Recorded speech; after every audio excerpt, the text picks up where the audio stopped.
The final warning. The Galactic Assembly's Grand Chamber had never felt so cold. Ambassador Sarah Chen stood before the towering crystalline podium, her dark eyes scanning the vast amphitheater filled with representatives from over 300 species. The usual background hum of translator devices seemed muted today, as if even the machines sensed the gravity of what was about to unfold. Distinguished members of the Assembly, Sarah began, her voice carrying none of the diplomatic softness she'd maintained through years of fruitless negotiations. I stand before you today not to make another request, not to file another protest, and certainly not to beg for your intervention. The Valkyrie delegation shifted uncomfortably in their anti-gravity pods. They had been the latest to test humanity's patience, their mining fleets stripping resources from human-claimed systems while hiding behind outdated territorial treaties. For the past 30 years, humanity has played by your rules, Sarah continued, fingers gripping the podium's edges. We've filed the proper documentation. We've waited the mandatory centuries for colonial approval. We've even accepted your restrictions on our expansion, despite having the technology and capability to settle dozens more worlds.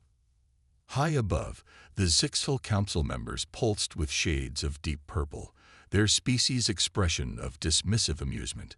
They, like many others, had grown accustomed to humanity's passionate, but ultimately powerless protests.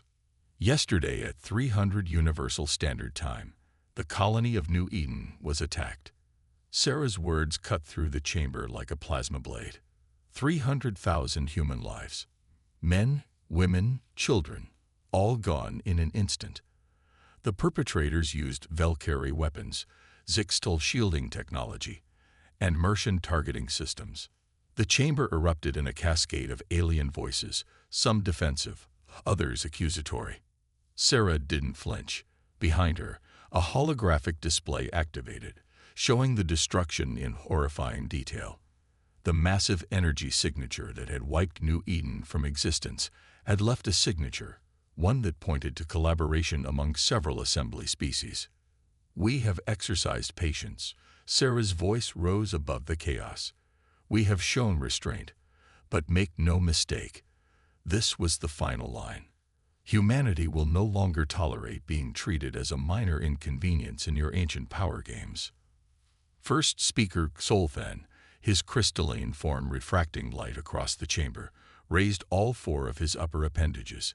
Ambassador Chen, while the loss of life is regrettable, you have no proof of official involvement from any assembly member species. These could be the actions of rogue elements. Proof. Sarah's laugh was sharp and without humor. First speaker, we stopped needing proof the moment we realized you would never act on it anyway. But since you mention it, she gestured, and new holograms appeared. Surveillance footage, transmission logs, financial transfers. We have everything. Every backroom deal, every secret meeting, every credit transferred to fund what you thought would be a deniable attack on our people. The chamber fell silent. Even the most ancient species present recognized something had changed. The human before them was not pleading or demanding. She was declaring, "For too long, you've mistaken our diplomatic approach for weakness." Sarah's voice had dropped to nearly a whisper, yet somehow it carried to every corner of the vast chamber. You saw our willingness to work within your system as a sign that we needed your approval. Today that ends. She straightened, smoothing her dark blue diplomatic uniform. Humanity is initiating Protocol Zero Dawn. As of this moment, we are withdrawing from all assembly treaties. We will establish and defend our territories as we see fit. Any further aggression against human settlements or interests will be met with immediate and disproportionate response. The Mercian ambassador, his feline features twisted in concern, leaned forward. You would dare threaten the assembly, the combined might of our civilizations. This is not a threat, Ambassador. Sarah cut him off. This is a courtesy notification. You all believe you understand humanity because you've studied our history, our conflicts, our technologies. But you've missed something fundamental about our species. She paused, letting her gaze meet each delegation in turn. We don't just fight harder when backed into a corner. We don't just survive against impossible odds. We rewrite the rules of what's possible. And now, thanks to your actions, you're about to learn exactly what humanity is capable of when we stop holding back. As she stepped away from the podium, the chamber erupted once again. But Sarah didn't turn back. She had delivered humanity's final warning. Whether they heeded it or not would determine the fate of civilizations. In high orbit above the assembly world, the human fleet waited in perfect formation. On the bridge of the HFY Thermopylae, Admiral Marcus Torres received the signal he'd been waiting for. A single word appeared on his neural interface: begin. The next 24 hours would change the galaxy forever. Silent stars. The Sixtil mining fleet never saw it coming. One moment, they were harvesting resources from what they considered an insignificant system on the edge of human space. The next, their sensors registered an impossible reading. Every star within 50 light-years had gone dark. Admiral Marcus Torres stood on the bridge of the HFY Thermopylae, watching the tactical display as Operation Dark Mirror unfolded. Decades of careful preparation, hidden technological advancement, and strategic planning were finally bearing fruit. Phase 1 complete. Admiral, his XO, Commander Diana Walsh, reported. The quantum suppression field is holding stable. Every non-human ship in the target zone is effectively blind. Marcus nodded, his weathered face illuminated by the soft blue glow of holographic displays. The technology they'd just deployed had been humanity's best-kept secret, a network of devices that could temporarily alter the fundamental properties of spacetime within a defined region, rendering most alien sensor technology useless. Launch Phase 2, he ordered. Let's show them what happens when they push humanity too far. Across human space, thousands of ships emerged from hidden docks and quantum pockets, vessels that had never appeared on any assembly registry. Each represented a different approach to warfare that humanity had developed while pretending to comply with assembly restrictions. The Sixtil Fleet Commander, High Marshal Vextrix, frantically tried to restore their sensors. His crystalline form pulsed with patterns of fear as system after system failed. Impossible, he chittered to his bridge crew. The humans are a regulated species. They cannot possess such technology. A voice crackled through their emergency communication channels, the only system still functioning. High Marshal Vextrix. Admiral Torres's words carried an edge of cold precision. Your fleet is currently surrounded by 97 human vessels. You have 60 seconds to power down your ships and prepare for boarding. This is an act of war. Vextrix rage. The assembly will. The assembly, Torres cut him off, is currently experiencing similar situations across 27 sectors. Your choice is simple. Surrender now or become an example of why humanity chose to hide its true capabilities for so long. In the Valkyrie home system, their mighty defense fleet found itself similarly paralyzed. The pride of their civilization, a network of automated defense platforms that had protected their worlds for millennia, now hung silent in space, their quantum cores reduced to ordinary matter by human technology they'd dismissed as primitive. Ambassador Chen's words echoed through every alien command center. We don't just fight harder when backed into a corner. We rewrite the rules of what's possible. The Mercian attempted to launch a counterattack, sending their legendary stealth squadrons to strike at human worlds. They found their phase-shifting technology they'd refused to share with humanity, completely nullified by countermeasures that humans had developed centuries ago and kept hidden. In the Assembly's Central Command, First Speaker Solthan watched in horror as reports flooded in. Human forces were appearing everywhere, wielding technologies that shouldn't exist, executing strategies that showed intimate knowledge of every species' weaknesses. How? He whispered to his advisors. How did we not see this? The answer came from an unexpected source, a young Valkyrie analyst who had studied human history obsessively. We saw what we wanted to see, she said, her voice trembling. We looked at their visible military, their official technology, their diplomatic requests. We never asked why a species that had mastered faster than light travel in half the time it took any of us would suddenly stop innovating. Admiral Torres watched as the Zixtal fleet powered down their ships one by one.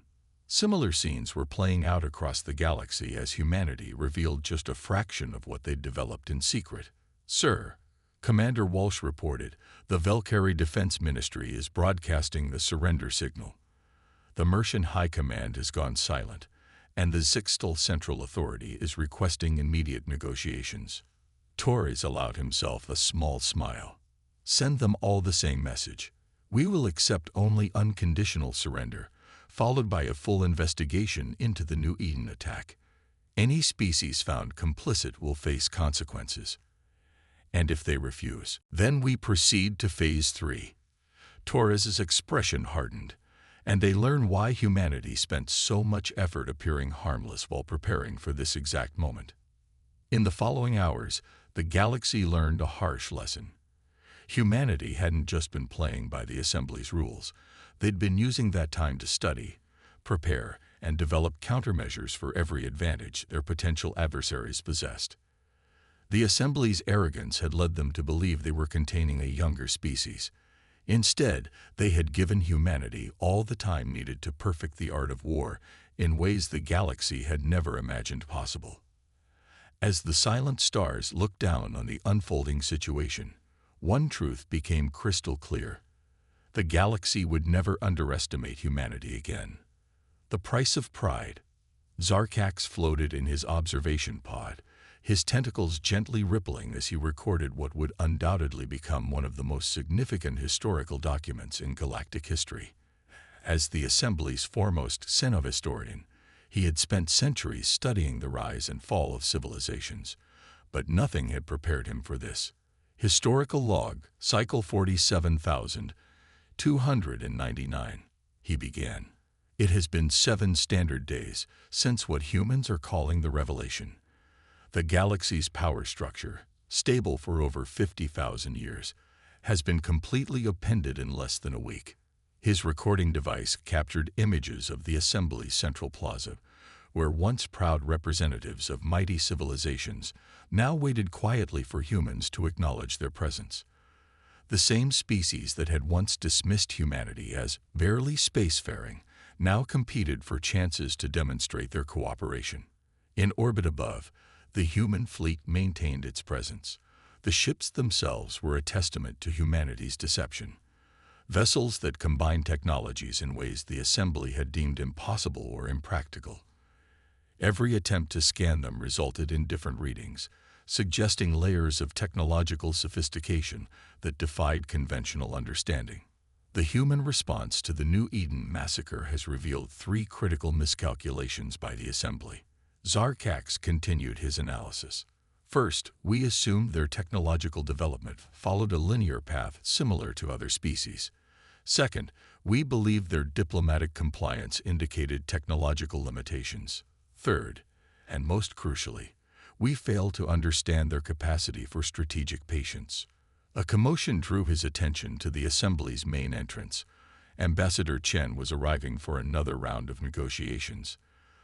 The difference in how she was treated now was striking. Species that had once interrupted her speeches now fell silent as she passed. The humans, Zarkax observed, didn't just develop advanced technology. They developed it in ways specifically designed to counter every major species' advantages. The Valkyrie's quantum shields, useless against human phase disruption weapons. The Mercians' stealth systems, apparently detected and mapped years ago. Even my own species' supposedly unbreakable encryption was compromised long before we realized humans had quantum computing capabilities. In the negotiations chamber, Sarah Chen sat at the center table, her position a stark reversal from where humanity had been placed for decades. The session began with the Zixtal representative presenting evidence of who had orchestrated the New Eden attack. Perhaps most remarkable, Zarkax continued his recording, is not the technology itself, but the discipline it took to keep it hidden. Imagine possessing the ability to prevent your enemies from accessing faster-than-light travel, yet choosing to let them believe they had superior technology. The psychological warfare aspect alone is unprecedented. Admiral Torres had joined the diplomatic team today. His presence served as a constant reminder of what waited in orbit.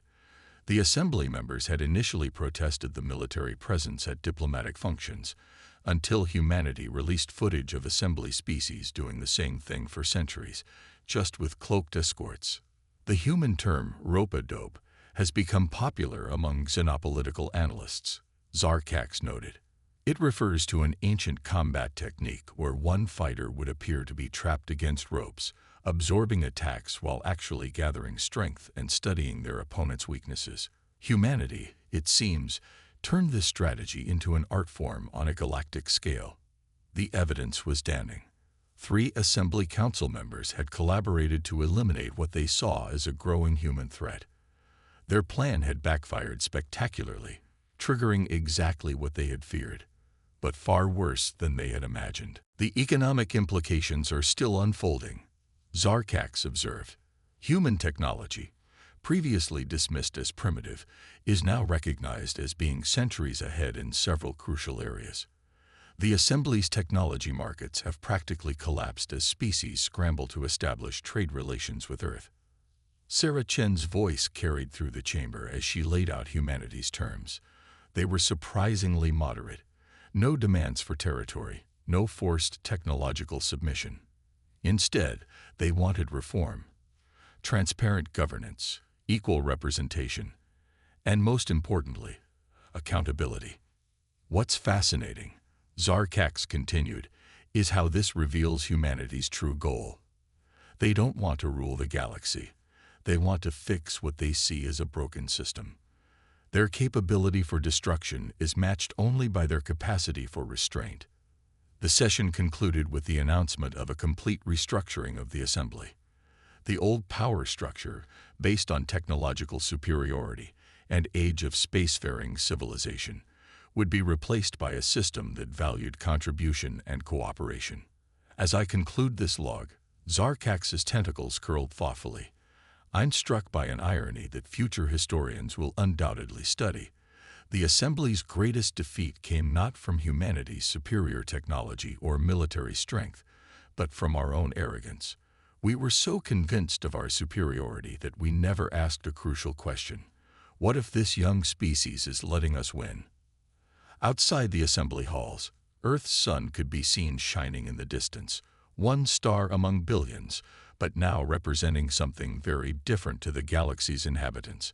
It was no longer just the home of an upstart species, but a warning light to any civilization that mistook patience for weakness. The price of pride had been paid.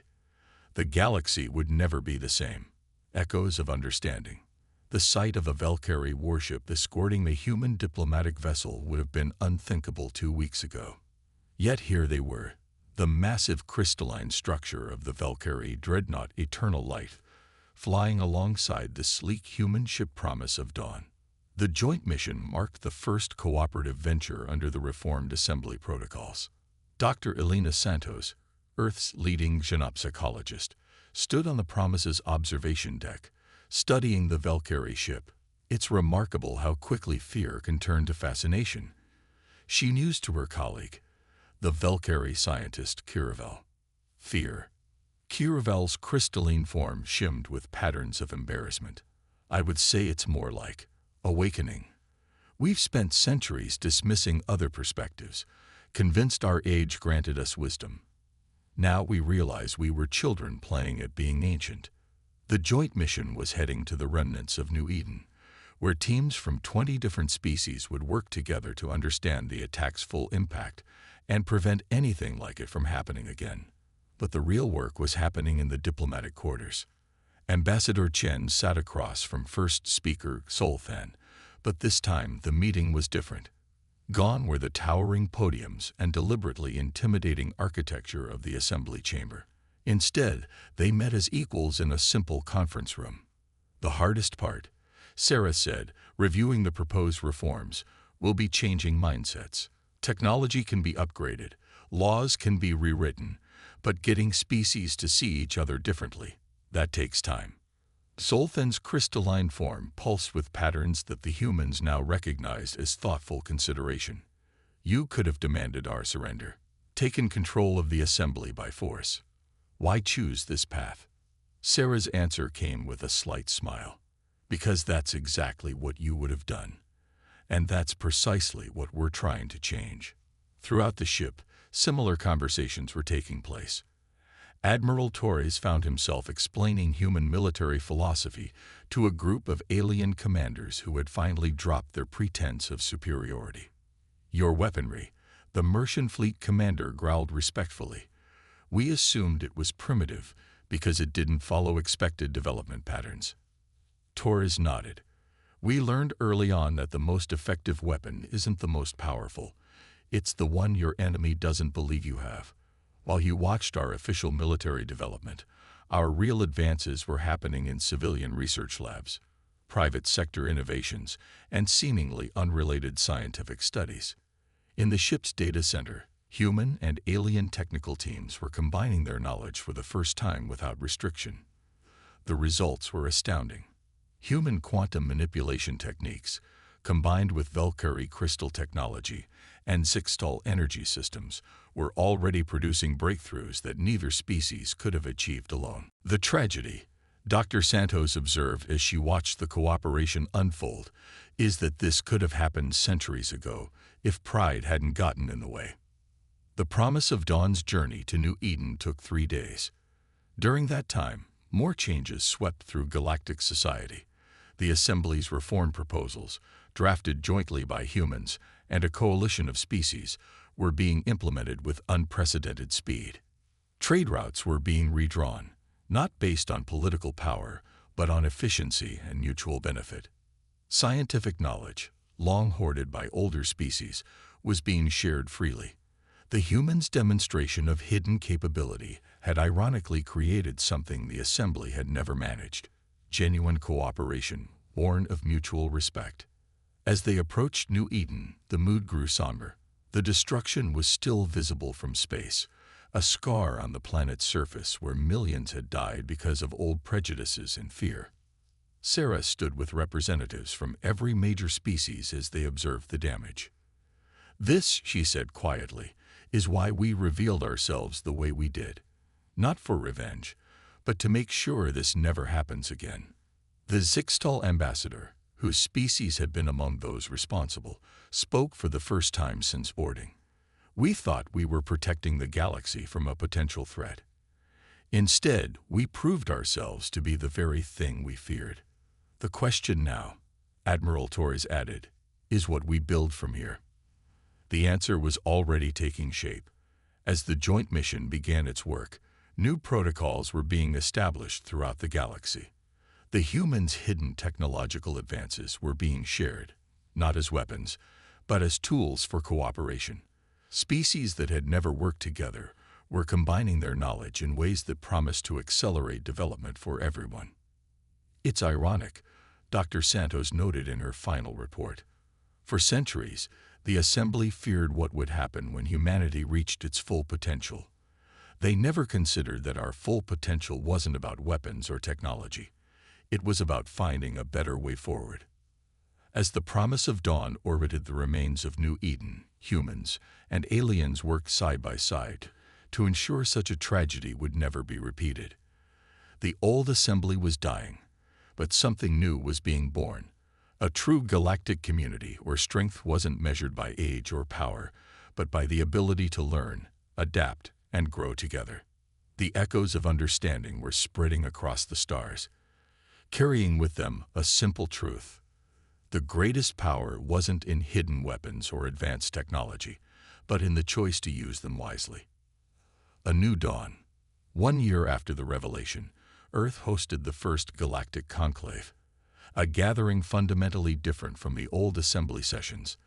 The location itself was symbolic, a floating platform in Earth's orbit, designed collaboratively by 17 different species, each contributing their unique architectural and technological perspectives. Captain Maya Patil of the Earth Defense Force stood at her post, observing the arriving delegations. A decade ago, she had been a cadet, training to defend humanity against potential alien threats. Now she commanded a joint security force that included members from 30 different species. Remarkable, isn't it? Her Mercian deputy, Commander Krax, purred beside her. A year ago, I would have been scanning your defenses for weaknesses. Now we're sharing protection duties. Maya smiled. Amazing what happens when you stop trying to prove who's superior and start working together. Below them, in the Conclave's main chamber, the results of a year's cooperation were on display. Holographic projections showed the progress of joint ventures across the galaxy.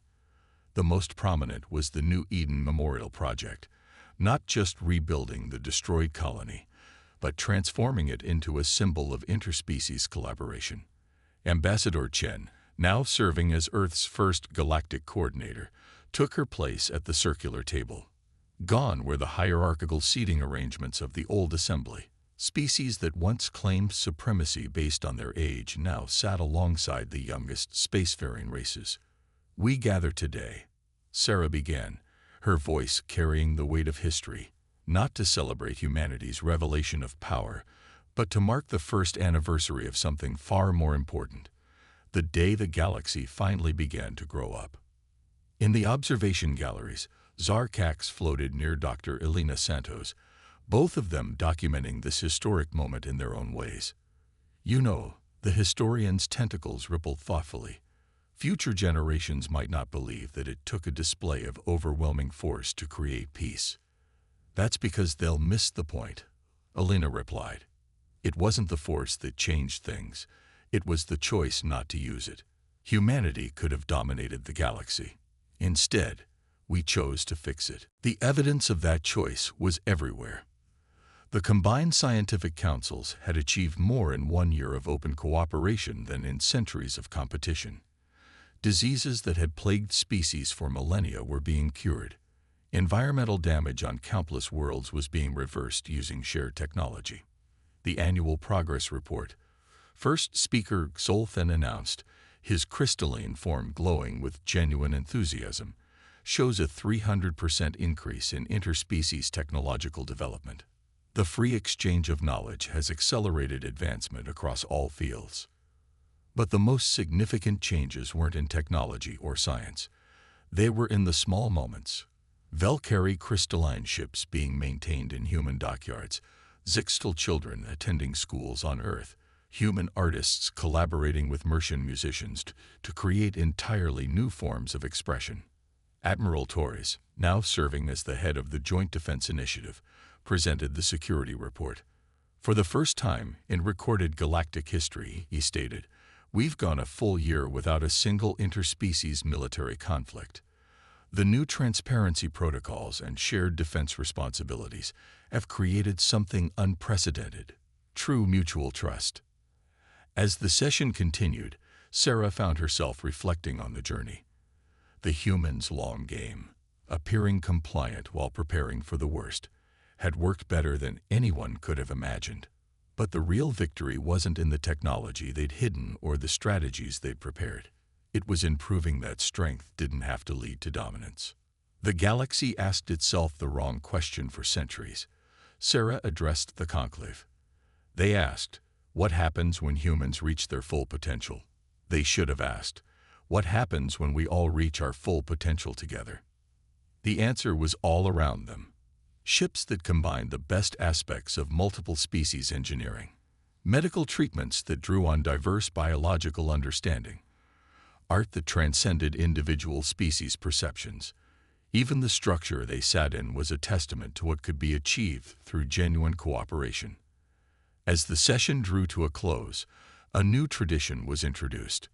Representatives from each species shared a moment of their own history, not of triumph or conquest, but of learning and growth. The message was clear. Every civilization had something to teach, and more importantly, something to learn. Looking out at the Earth below, Maya Patel couldn't help but smile at the irony. Humanity had spent decades preparing for the worst, developing technologies and strategies to defend against a hostile galaxy. In the end, their greatest achievement wasn't in the weapons they'd hidden or the technologies they'd developed. It was in showing the galaxy a better way forward. "A new dawn," she murmured, watching Earth's sun rise over the horizon, casting its light on ships of all species working together in Earth's orbit. Commander Carax nodded beside her. "Indeed. Though perhaps it's not so much a new dawn as it is the first time we're all truly awake to see it." The galaxy had changed, not because humanity had proven stronger, but because they had proven wiser. The age of species competing to prove their superiority was over. A new era had begun, one where the greatest achievement wasn't in standing above others, but in helping everyone rise together. The stars looked down on a galaxy transformed, their light touching worlds where ancient enemies now worked as allies, where knowledge flowed freely across space, and where the dream of true unity had finally begun to take shape. It wasn't the end humanity had prepared for, but it was the beginning they had always hoped to achieve.